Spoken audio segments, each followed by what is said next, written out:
On today's Locked On Jayhawks, Kevin McCullar back. Kansas wins on the road. Is KU back? You are Locked On Jayhawks, your daily podcast on the Kansas Jayhawks, part of the Locked On Podcast Network, your team every day.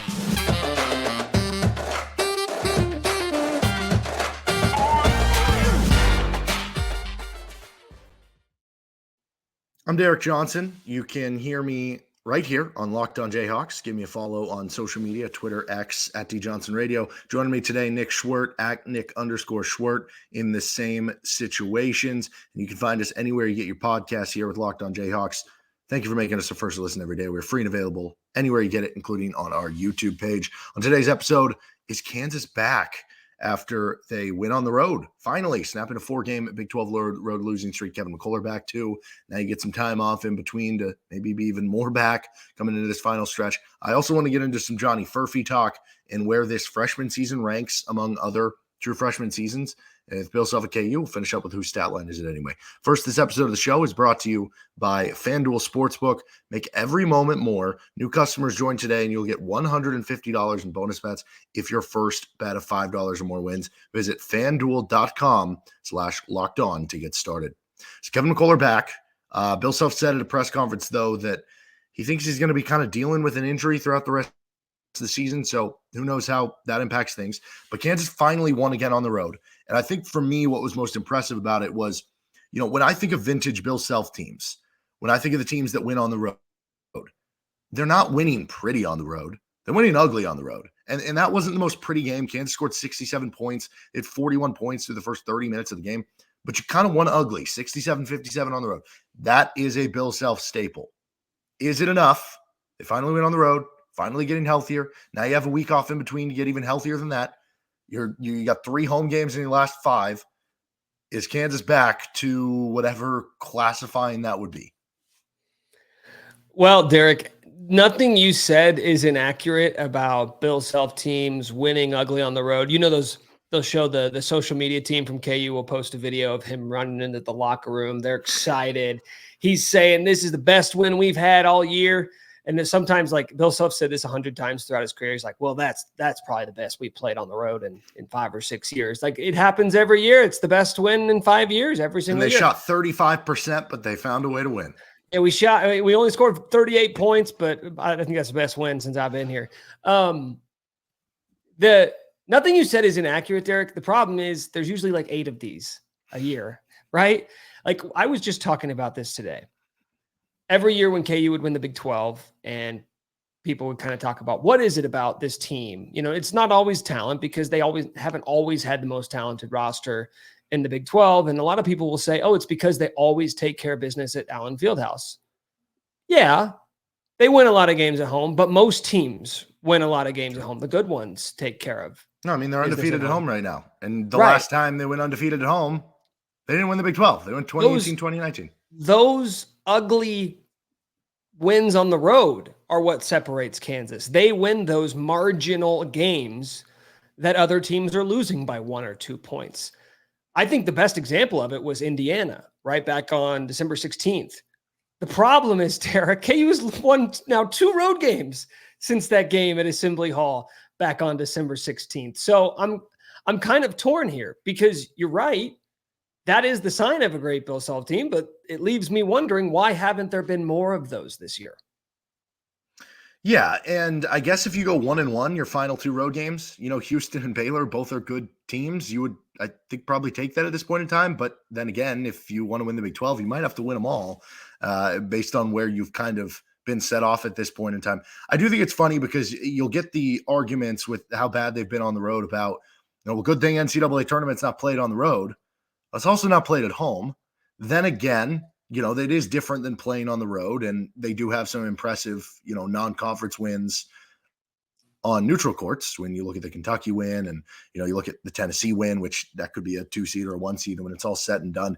But I think what becomes interesting to me is if I've kind of said all along that I feel like this team is better set up, better suited for the NCAA tournament than the regular season, just because of the lack of depth. And once you get to March, that becomes a little less prevalent. We've talked about it still would be nice to have, a bench option or two, and that still does matter. Some depth, like even a little depth. Yes, and I would agree with that. And I think it does still matter to a point that I wouldn't be picking this team to win the national title or anything. But I do still think it's a better, I guess, case for this team in the tournament than it is for the regular season.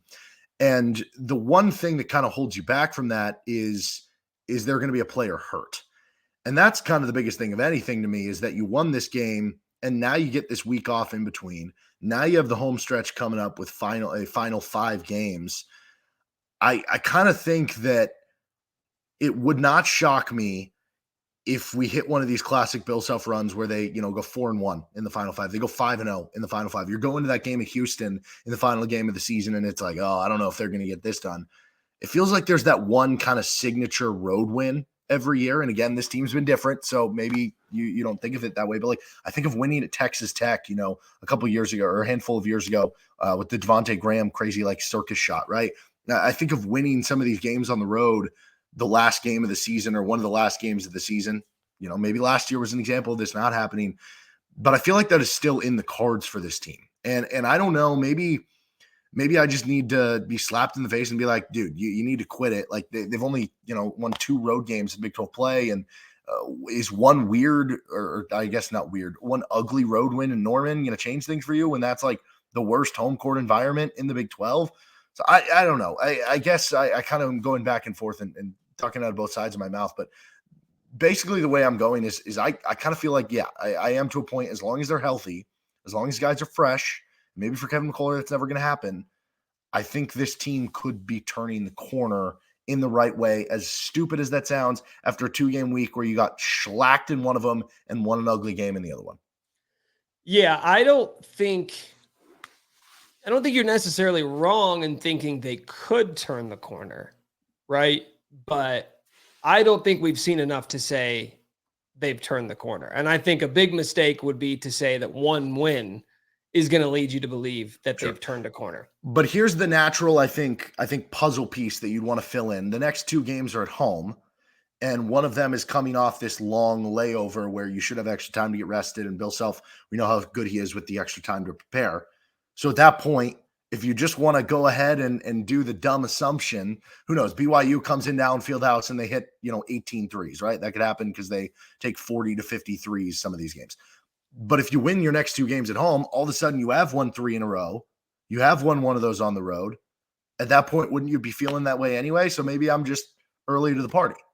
Well, I feel like we're talking about 2 things, right? Like what you're talking about kind of makes me think more about the Big 12 race. Mm-hmm. I don't think the idea that, okay, you win this game at home, that game at home, et cetera, like we're talking about the Big 12 versus is this team going to be poised for a tournament run? Because you're right. Like you need everybody to be healthy and to be fresh. Health is one thing, but I don't see a world in which this team is like fresh, because we saw that game. How did they win that game against Oklahoma? You mentioned like the little things and playing better in the second half. 3 starters played 37, 1 played 34, 1 played 33. Like KJ Adams played 33 minutes and he played less than all the other starters. And at this juncture in the season, you've got to be making a leap of faith if you think they're going to get anything from the bench, because there's a difference between depth and having one game in March where you get a spark off the bench, because you need that. That is like, I will not entertain that they could go 6 games in March, win the national championship, and they don't get one big stretch, and not even a big game, but like a big stretch from someone off the bench. And all Kansas teams that have went on a title run have had that, whether it's Cole Aldridge in 08 coming in against North Carolina and having that big game. Even forget Remy Martin, go to 2022. KJ Adams comes in at the end of that Miami game and helps lead them to a win. So they need that. It's because the freshness is never going to be there with this team. I think this team is going to be fatigued. They're going to be tired. They might just be talented enough to overcome that, because I get like, yeah, KU's playing more starters than anybody else, but it's going to be March. Everyone's going to be like that, right? There's no team in America who's going 10 deep and the starters are only playing 27 minutes a night. Like, these guys are all going to be gassed at that point in the season. But the injury thing, like Kevin, if he's going to be injured, I mean, that just amplifies the need for, whether it's El Marco or Nicholas Timberlake or even Jamari McDowell. Your guess is as good as mine as to who that guy could be. They're going to need something, anything from those guys in March if they want to make a run. All right, he's Nick Schwert. I'm Derek Johnson. We're going to continue on. Where does this Johnny Furphy season rank among true freshmen at KU? First, this episode of the show is brought to you by eBay Motors. Passion, drive, and patience. What brings home the winning trophy is also what keeps your ride or die alive. eBay Motors has everything you need to maintain your vehicle, level it up to peak performance, from superchargers, roof racks, exhaust kits, LED headlights, and more. Whether you're into speed, power, or style, eBay Motors has got you covered. With over 122 million parts for your number one ride or die, you'll always find exactly what you're looking for. And with eBay Guaranteed Fit, your part is guaranteed to fit your ride every time or your money back. Because with eBay Motors, you're burning rubber, not cash. With all the parts you need at the prices you want, it's easy to turn your car into the MVP and bring home that win. Keep your ride or die alive at ebaymotors.com. Eligible items only. Exclusions apply. eBay Guaranteed Fit only available to U.S. customers. All right, continuing on, where does this Johnny Furphy season rank among Bill Self freshmen? I don't know if you saw the latest article in The Athletic from Sam Vecini with the mock draft. He has Johnny Furphy at 13th overall. Now, that's a separate conversation with, NBA draft versus freshman season, but would he be good enough with how he has played? I know some of the season total numbers aren't going to match up because he was coming off the bench the first few months of the season. Would he be good enough to be on the all-time starting five of true freshmen? So we're not counting Ben McLemore here, of Bill Self true freshmen. Do I have to go like position by position? Do I have to fit him into an actual starting lineup, or am I just going five best? Because if it's position by position, he's not on it. I'll tell you that right now. Sure. I think we should just do five best. Because you're right. I mean, there's a lot of wings there that it's going to be hard to put him on there. I mean, if we go up, I'm not going to go off statistics here, because if I go off stats, then that means a guy like Joel Embiid doesn't make it, which he deserves to make it. So Joel is on there. Andrew Wiggins is on there. You won't give me Ben McLemore. I'm going to put Josh Jackson on there. That gives me 3. When I think of the other like one and done types, Xavier Henry, I think Furphy's better than him. Kelly Oubre, I think Furphy's better than him. Julian Wright. I mean, he wasn't a one and done, but as a true freshman, he averaged, 8.5 points, 6.5 rebounds. Sean Collins coming off the bench as a freshman. Yeah. I think he's in the starting 5. And Rush. Yeah, Rush is in there. Rush has to be Dick. in there. So this is what it comes down to for me. And I think I brought this up to you a couple of weeks ago. It really comes down to Furphy versus Grady for me. Like, do you think, and I remember at the time you had Grady ahead of him. I did. Now, the numbers at this point, and I'm just going off conference play numbers, because like if you want to hold it against Furphy that he wasn't playing as much at the beginning of the season, that's fine. That's fair. You can do that. But to me, I want to know how you played in the heat of the season, when you're finding your groove as a team, when other teams have scouting reports on you. I think the biggest thing with Furphy, when you compare him to any of these guys, is that from an efficiency standpoint, he's number 1. Like, there's nobody, I can't remember a freshman in the Bill Self era, maybe save Josh Jackson, that executed their role as effectively as he has. And maybe Wiggins deserves to be on there. He was on a team that he kind of gets dinged for that because they didn't go far in the tournament, and he didn't play well in the tournament. But Furphy has a much, like, he's not being utilized the way some of those other freshmen did. He doesn't have the same role as Wiggins. He doesn't have the same role as Ben McLemore or Josh Jackson or even Grady Dick last year. But the efficiency at which he's operating, Derek, is pretty astounding. 12 points a game, 6 rebounds, shooting 40% from 3 in conference play. He's only taking 7 shots a game. He's taking 7 shots a game. And that's kind of the thing is, okay, what if Bill Self woke up tomorrow and said, you know what, this guy's one of our best players. We need to get him more involved. Okay, the efficiency goes down, but you could afford for the efficiency to go down based off how well he's playing. He's top 15 in 3-point percentage in conference play. He's number one in Big 12 play in scoring inside the arc. And I get it, right? Most of that's in transition, but hey, finishing in transition, kind of an important thing to have for a team that doesn't get a ton of transition opportunities. So long-winded answer to say that I probably would put him in my starting five. I wouldn't begrudge anybody who would say, yeah, he's not quite there yet.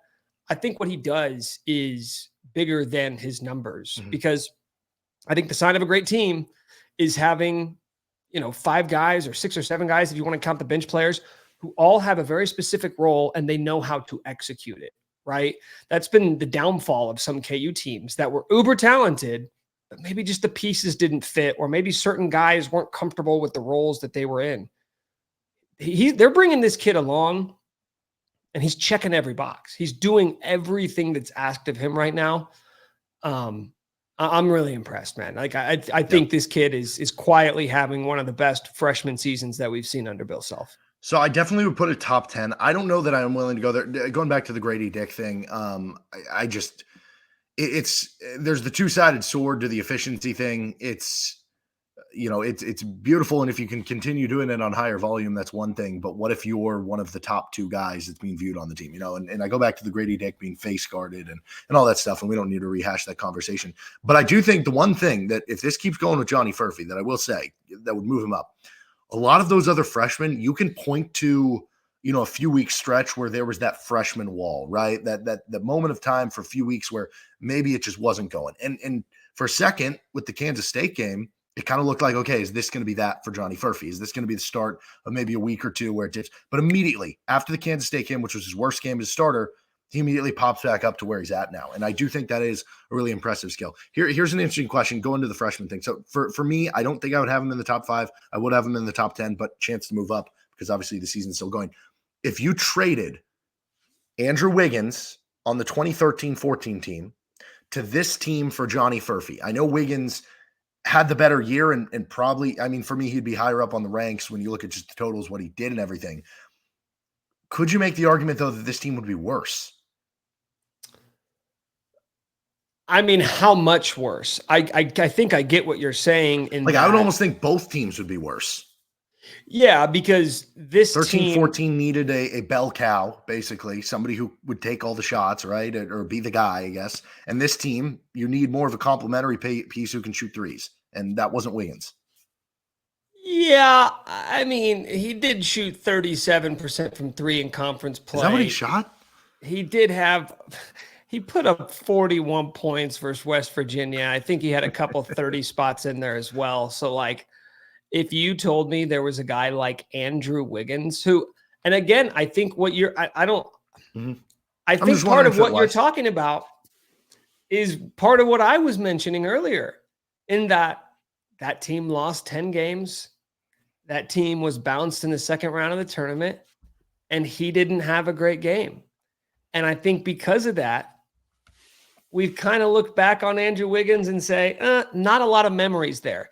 And I think truthfully, with these one and done guys, all we have are the memories, because, and the memories are so few because we didn't get you for 2, 3, 4 years to build up that equity and that love from the fan base. So it's just kind of like, what did you do while you were here? What did you accomplish? And unfortunately, from a team perspective, Andrew Wiggins didn't accomplish much. But I think sometimes that gets in the way of the fact that he was so damn good. Andrew, Champions Classic, hitting that step back fadeaway over Jabari Parker in Madison Square Garden, that was like game 2 for him at Kansas. KU didn't have a guy on this team who could do that. So if you told me there was a guy like Andrew Wiggins who could put the ball on the deck and go get his bucket in crunch time, I think I'd take that. Now, I don't know that would make them the number 1 team in the country, but I think that would make this team better. Yeah, I guess the defense probably goes up. Like you said, having a shot creator goes up. Kevin and Dajuan can maybe focus even more on defense. Kevin's probably only averaging 12 points per game if you have Wiggins. But yeah, the issues are still there. They still wouldn't have much shooting. Right? Yeah. Yeah, but the talent is undeniable. Yeah. He's the number 1 pick in the NBA draft. No, that's fair. Maybe that was a bit of overreaction on my part. All right, let's finish up. Whose stat line is it anyway? First, this episode of the show is brought to you by FanDuel Sportsbook. Get buckets with your first bet on FanDuel, America's #1 sportsbook, because right now new customers get $150 in bonus bets with any winning $5 bet. That's $150 if your bet wins. Bet on all your favorite NBA parlays and players and teams with quick bets, live same-game parlays, exclusive props, and more. You know what? We're going to do an Andrew Wiggins, Johnny Furphy parlay. Saturday, I don't even know if the Warriors play Saturday, but whenever their next game is, we're going to go Johnny Furphy over points, parlayed with Andrew Wiggins to score, I don't know, like 10 points or 12 points or something. We're going to put it together. That's what we're doing on FanDuel. You can do just that, customize however you want. Visit FanDuel.com/lockedon and shoot your shot. FanDuel, official sportsbook partner of the NBA. Finishing things up here with whose stat line is it anyway? I'm going to ask a stat to Nick. He's going to try to answer. You can play along at home. First one, whose stat line is it anyway? Who is leading Kansas in charges drawn per game? Oh, I've got absolutely no clue on this one. You know what? Let's just keep it rolling. I'm going to go with Johnny Furphy. Now, Johnny Furphy is in 5th. In first place is Dajuan Harris. Second place, Parker Brown. Third, Elmarco Jackson. Fourth, Kevin McCullar. First with how many for Dajuan? It is 0.2 per game. Not a lot. Okay. Is that the real issue? Is this why you brought this up? Is this how we fix Kansas? They just need to take more charges. More charges. Yeah, they need to go in a time machine and talk to Chris Beard circa 2018 before he had some stuff happen. But I don't know. Maybe there is something here. Kansas is 318th in the country according to KenPom in non-steal turnover percentage. Makes you wonder. It does make you wonder. You know what? KU needs Aaron Kraft on this team. They'd be the number one team in the country. That's right. Or Marcus Smart or something. I don't know. Okay, second one here. Whose stat line is anyway? Who leads Kansas in mid-range 2-point attempts per game? And I should add, here's a cool little nugget here. This player with 3.2 field goal attempts per game from the mid-range, he is in the 99th percentile of the country. Okay, so I need to know what quantifies mid-range. Do you know? Yeah, so so this according to CBB Analytics, it is anything outside of the box, outside of the paint, but inside of the three-point arc.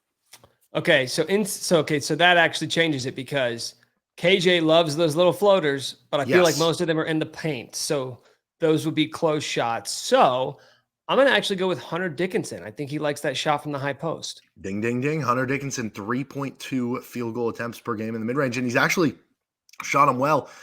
He is in the 80th percentile in the country in mid-range shooting percentage at 46.9%. So as much as he's struggled lately from three, that hasn't applied to the mid-range.